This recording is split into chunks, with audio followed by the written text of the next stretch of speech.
All right, we are going to go ahead and get things started. Good evening, everyone. Thank you for joining us today for this important discussion on the City of Phoenix Energy Access Plan. My name is Jessica Randon, and I am with the City of Phoenix Office of Sustainability. And we are so excited to share how the city is working to ensure equitable energy access for all residents. Before we begin, I just want to cover a few quick webinar etiquette tips.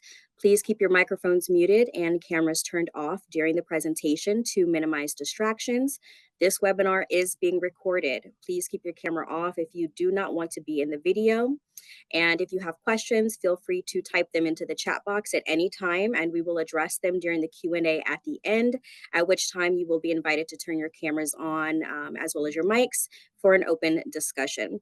During today's presentation, we are going to cover three key topics, those topics being energy poverty and energy burden, what these terms mean and how they impact Phoenix residents, how Phoenix plans to work toward equitable energy access, and ways that you can get involved and support your community.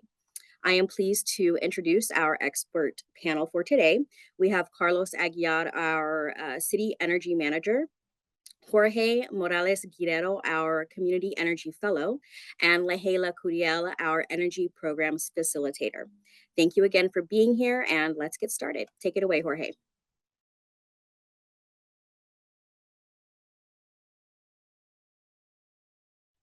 Thank you so much, Jess, for this introduction. Hi, everyone. As Jess mentioned, I'm Jorge, a Community Energy Fellow working with the City of Phoenix, Tempe, and Mesa in energy efficiency programs.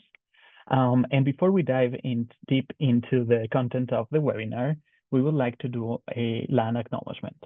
We're proposing an update to the current city's land acknowledgement, but for now, we would like to acknowledge that the City of Phoenix is located in the Salt River Valley, on the homeland of the Akimel Otam, Pipash, and Yavapai nations and their ancestors.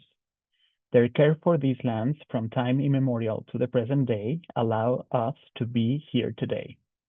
This acknowledgement shows our intention and commitment to work in partnerships with Indigenous nations and communities inside and outside the city's territory to foster understanding, appreciation, and respect for our Indigenous heritage and legacy. We will dedicate our work to collaborating with the 22 Indigenous nations in the state of Arizona to protect our water, air, land for future generations. And now with this humble acknowledgement, I want to give an overview of today's webinar. In the first section of the webinar, we will review what the Energy Access Plan is, what we're proposing. And then in the second section of the webinar, we will have a public comment session, and that's where we want to hear from you, your feedback regarding the plan. In case you need to leave early, no worries. You can always email us your feedback and comments at the email right here, that it's energy@phoenix.gov. And also keep an eye at www.phoenix.gov/EAP, as in Energy Access Plan, where we will be posting all the information for future webinars and workshops to keep you updated. And now I will pass the mic to Carlos, who will tell us more about what the energy plan, and how it's connected to the current Phoenix Climate Action Plan. Thank you, Jorge. Hello, everyone. My name is Carlos Aguiar. I'm the Citywide Energy Manager with the Office of Sustainability, and I'm going to walk you through the connection between the Climate Action Plan and the Energy Access Plan. These plans represent a unified approach to addressing climate change and ensuring equity and energy access. The Climate Action Plan focuses on transitioning Phoenix to net zero emissions by 2050, and the Energy Access Plan is a fundamental part for this vision, addressing energy poverty as a critical barrier to equity and sustainability. In Phoenix, over 52% of low-income households spend more than 6% of their income on energy bills, while nearly 28% face severe burdens, spending more than 10%. These residents often must choose between cooling their homes or covering other essential needs like food, healthcare, or rent. The Energy Access Plan ensures that we also include energy equity as we move toward a sustainable future. The Energy Access Plan, aligns with the United Nations Sustainable Development Goal number 7, and also have the same reporting structure as the Climate Action Plan.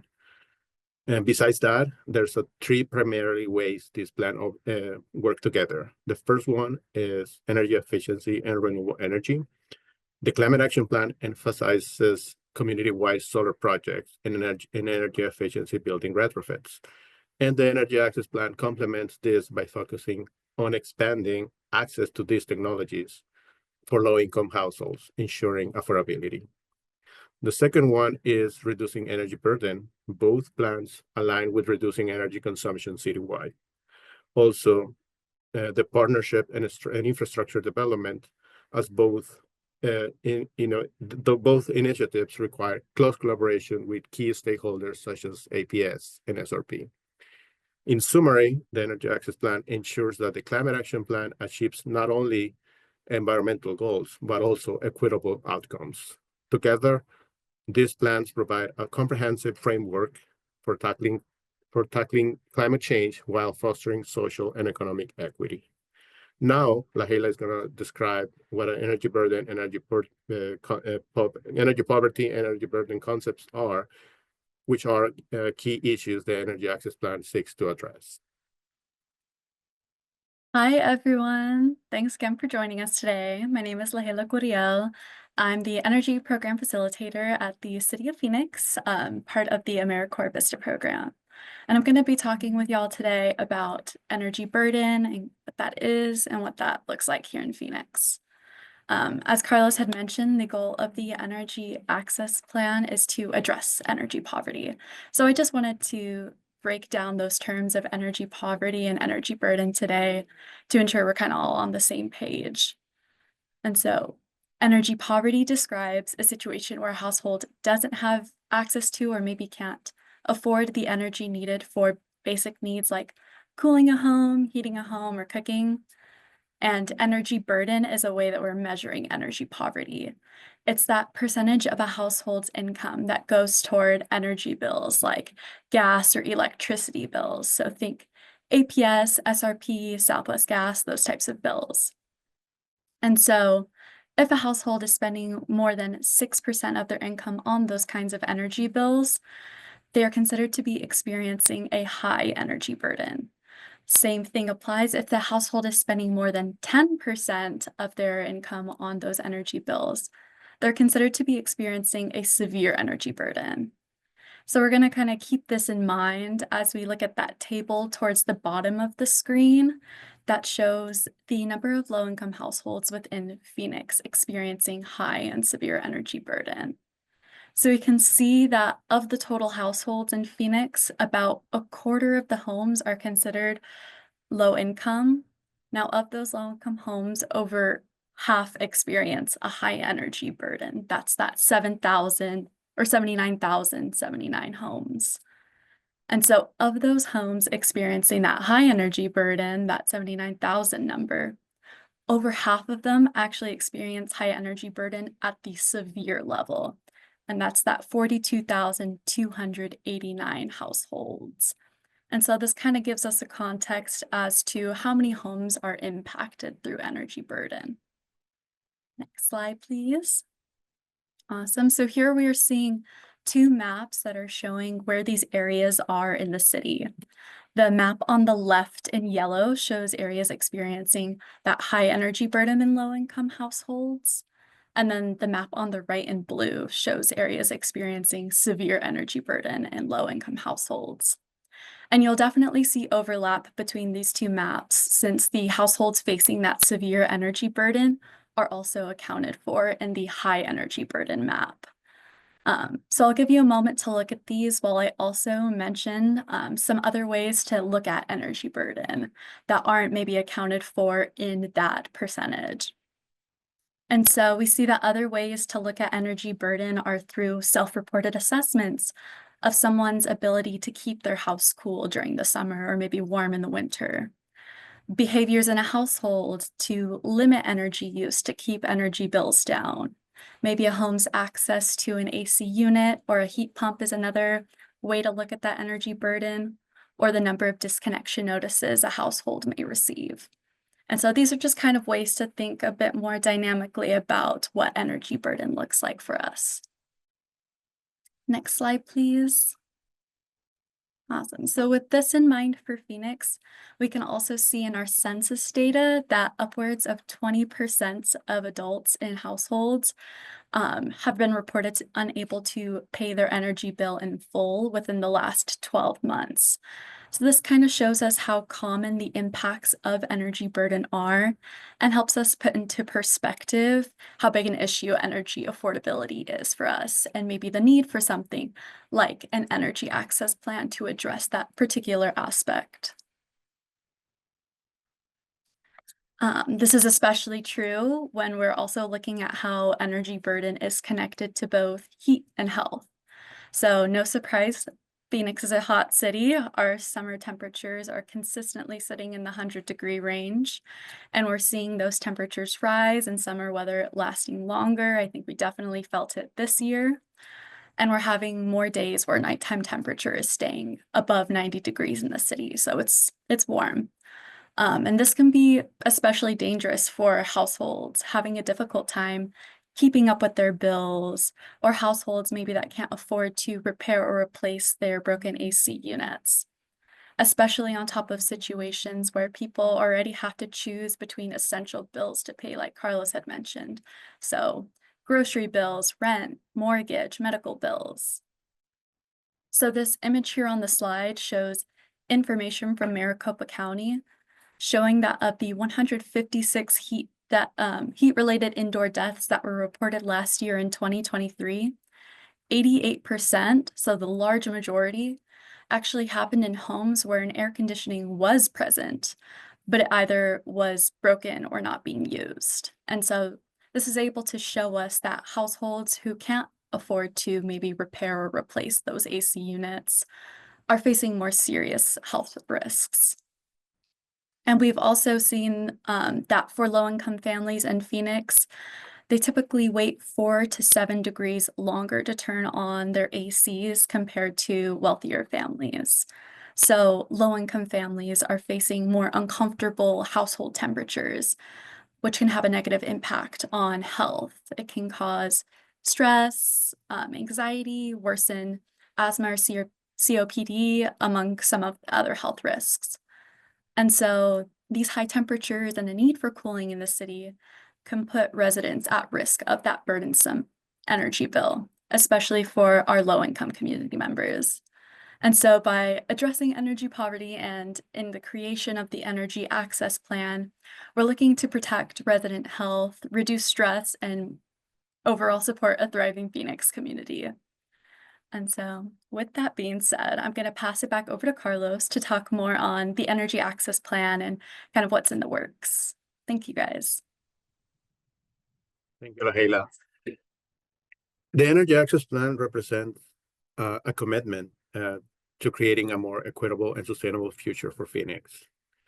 At its core, the plan aims to increase energy access and reducing energy poverty, and ensure also that all residents, regardless of income, have access to clean, affordable, and efficient energy solutions.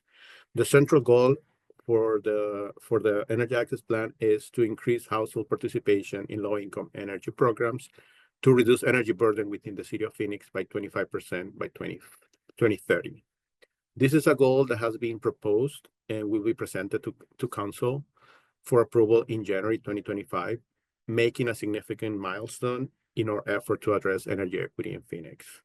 But yeah, maybe you're asking what is considered a low-income program. So we define the low-income energy programs as bill assistance, energy efficiency retrofits, weatherization services, rebates or incentives, and also solar access programs.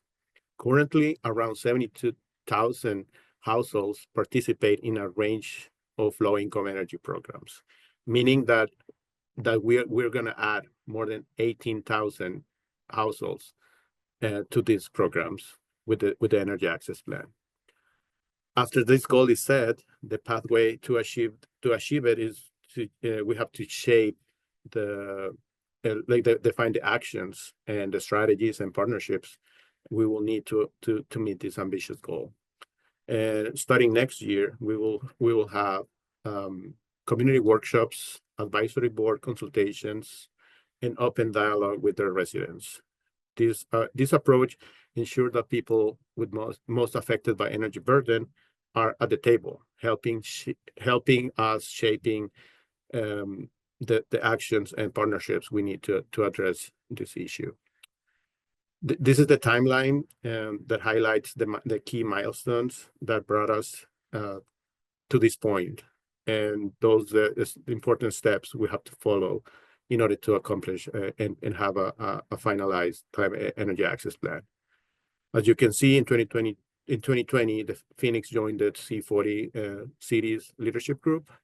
After that, the city created the first climate action plan in 2021. And then fast forward to present, in October, from October 2024 to December, we have been developing and proposing specific targets and goals for the energy access plan that we're sharing with you all today. And in today's webinar represents an important milestone in this timeline as we are formally introducing the energy access plan. This is where we are sharing our vision, the proposed targets, and also the opportunities for community engagement. From January to November 2025, we will shift to the second phase and this includes the community input and co-creation. Through community workshops, public consultation, and advisory board sessions, we will work together to refine the actions and strategies needed to meet the 25% participation increase goal that I just mentioned. And in January 2026, we will bring the final version of the Energy Access Plan to City Council for approval. And after this, we will move from planning to action. And now Jorge is going to talk about how the public participation and commitment. All right. So now we want to share how the Office of Sustainability plans to engage with the community and include your input in our plan. So the first goal of this webinar is to inform the wider community about the energy access plan that the city is developing and its main goal. Secondly, we want to consult with you on how you would like to be involved or participate in the development of the plan. We want to make clear our commitment to incorporating community advice into the energy access plan. We know there are some limitations to how community input can be included, but we will do our best to incorporate your ideas and input as much as possible.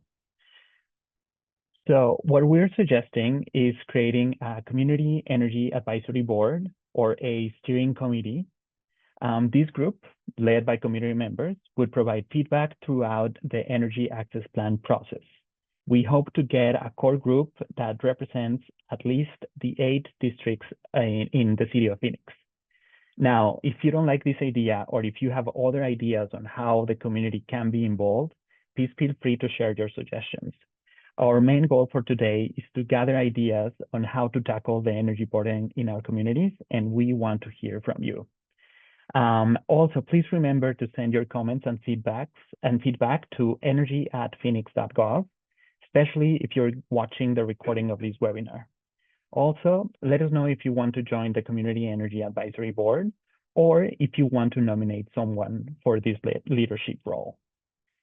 All right, so now that you all know about the Energy Access Plan, what the plan is, what the goals are, and our plan for community input, we will now open the floor for public comments. We want to hear your feedback and concerns you may have about the plan to tackle energy poverty in Phoenix. And so please raise your hand if you want to participate. Otherwise, you can also drop your questions in the chat. And as people are getting ready to participate, Jess, could you let us know if there are already some questions in the chat to start the conversation? Yes, we do not have any questions coming in just as of yet. Again, you guys can raise your hands or turn your camera, turn your mic on, and just chime in. I do have a clarifying question myself, though. We mentioned that number 18,000. So are we, and we were saying that the goal is to add on or add an additional 18,000 homes to those that are participating in these programs that would allow them to have better access to to energy. Is that correct? Yeah, we're proposing this goal, and we identified that the more than 72,000 households are already participating. So because the structure of the goal is increase household participation by X percentage, so we are assuming 25%. So that's why, like, that's a calculation, the 18,000. But yeah, that's like it's an increasing in percentage participation. Awesome. Thank you. And I have another one while we still wait for any other questions. When we talk about that baseline of the 72,000 households participating in the assistance programs in 2024, can you provide some examples of what those assistance programs are that we're accounting for? Do you want to answer that, Lahila? Sure, yeah. Our neighborhood services department over here at the City of Phoenix handles a weatherization assistance program that's accounted for in that number, as well as SRP and APS billing assistance programs, as well as a couple of crisis bill assistance programs as well. I have a question. Are there any grants or anything for, like, I noticed on some of the numbers that it was roughly around 40% of people were renters and then the other people were homeowners, or sorry, it was the other way around. 60% were renters and the other 40% were homeowners. If that's the case, if renters are having an energy crisis and they don't have access to the money they need to fix their landlord's HVAC unit or whatever on the home or in the apartment might be causing the place to be energy inefficient, are there grants that are going to come out to assist landlords that don't have the money to be able to do those upgrades with the economy recently? Is there different things out there that they can get access to be able to help remove that energy burden from their tenants? Yeah, the state is launching a new program for rebates for appliances. So yeah, and they focusing on both sides of the equation, renters and owners. So I think the programs the state is about to launch, those are the programs that could be used for So they're the already thinking about that stuff a little bit. yes, and also Um, not only appliances but also solar. I was going to ask you, the next question was how does solar and fit into all of that too as well?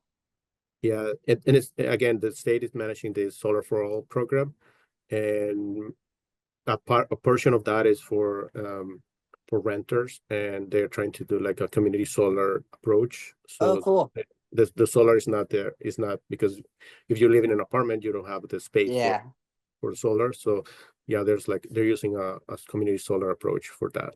Yeah, you had mentioned some boards for things like that. I would love to be on a board to discuss things like that and plan it. I've worked with community solar before, so it's bringing power to underserved communities, a passion for myself and my company, and we'd love to participate in that.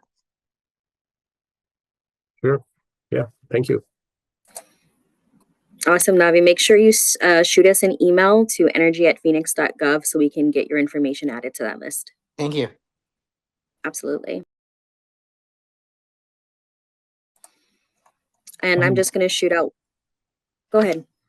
Yeah, no, on that note, I just wanted to share that if maybe you are a community leader, someone who works for a nonprofit, or you're doing already things in your community, and you're interested in participating, please send that email to us, sharing your interest in being part of this energy advisory board. The idea is that we build a curriculum together, and we set a path to include community input into how we're gonna do the actual plan, how we're gonna implement it. And all ideas are important. And I want to kind of ask a question or clarify a statement in support of that, which is when we talk about people getting involved and participating in the advisory board or just sending us their recommendations, and we talk about how we're going to essentially reach our goal. So are we saying that we want people to help create kind of methods in which we will get residents to engage in these assistance programs so that we can reach that participation goal. What are the things, does that look like? So when people participate in the advisory board, what kind of ideas and things are we looking for, if that makes sense? Yeah, so the idea will be to share, more in depth about how we're developing the plan with all participants. We will definitely have some sort of educational component in which we learn more about energy burden, how is that calculated, kind of like the theory behind it. And then we will also go through the actions that we're proposing. What we want is feedback on how we're gonna tackle this issue. We know that, from the city perspective, we might have like a top-down approach, but we want to do it the opposite way when we want to learn from community members that are already experiencing these type of programs, how to get to those solutions. So the idea will be to brainstorm solutions with all of you that are part of the board.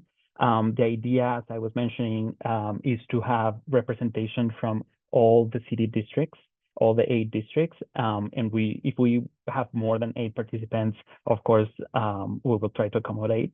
But the idea is that the board will be part of a guidance team to finalize the actions of the plan.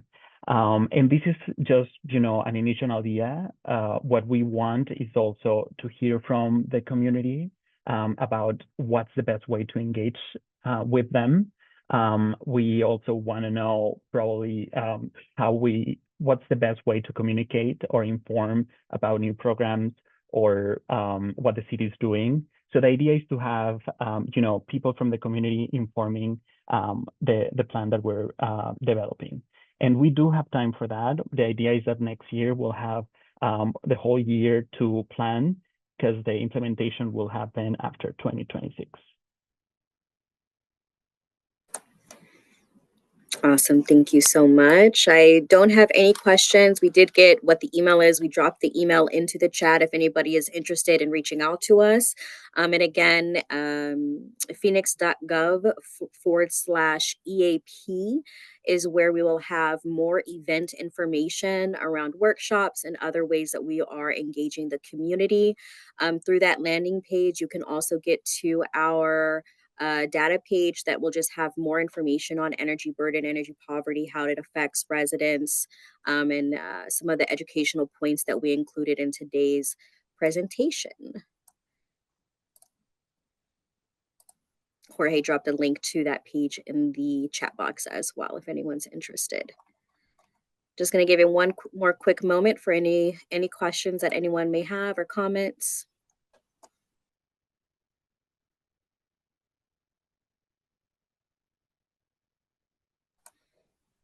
Okay. I think we're going to wrap. Again, reach out to us. We want to hear from everybody. If you can't think of anything now and you think of something later, please do not hesitate to email us, energy@phoenix.gov. If you have any questions, if you want to loop anybody else into the discussion, share that website link with them. We're going to have a recording of this webinar along with the presentation available for you all as well. But outside of that, we thank you guys so much for taking time this evening to join us. We know it's a weird time at 5 o'clock. Everybody's getting off and you guys got other things to do. So we really appreciate your time. And we hope everybody has a great evening. Oh, wait, go ahead, Jorge. Yeah, just one last thing. On Thursday, we're going to have the same webinar in Spanish. Entonces, si conocen a alguien que habla español y que quiera venir a aprender sobre el plan, díganle. So please share that message. On Thursday, we'll do the Spanish version of this webinar. Yes, if you want any details on that, shoot me an email or shoot the energy@gov and energy@phoenix.gov an email, and we can get you those details as well. Thank you so much.